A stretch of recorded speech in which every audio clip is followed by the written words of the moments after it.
Okay, this is history in under 5 minutes. Ready, set, go.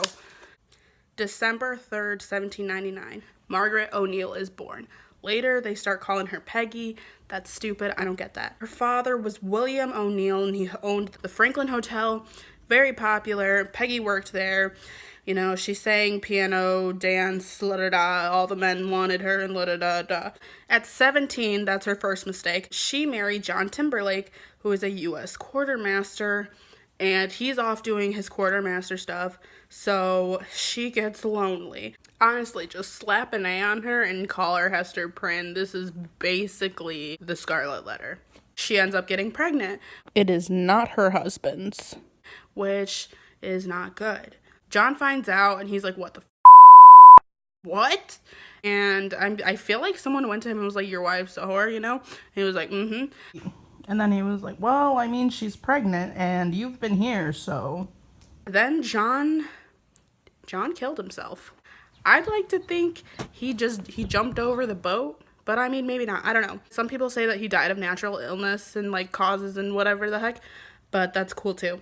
So yeah, Peggy was an adulterer, pregnant, lost the baby. Timberlake died suicide.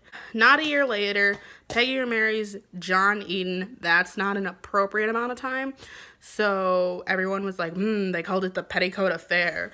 Ooh, because she like married before the appropriate amount of time.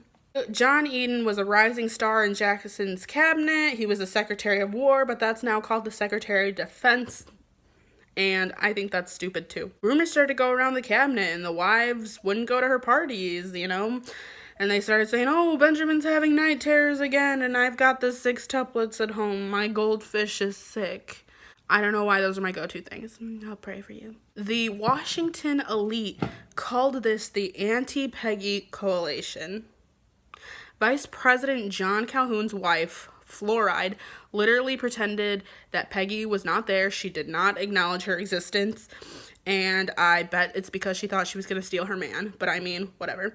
But the word got around about the cabinet wives were treating Peggy like crap. And Andrew Jackson stepped in and he said, no, I don't, none of this. And Calhoun was like, okay, I'm out. I resigned.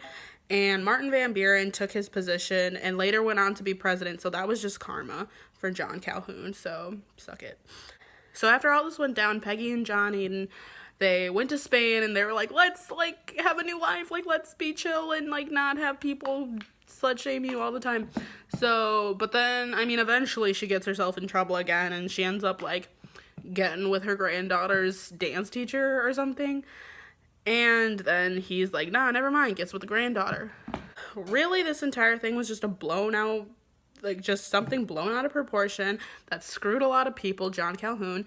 And it was like 18th century slut shaming. So stop being jerks.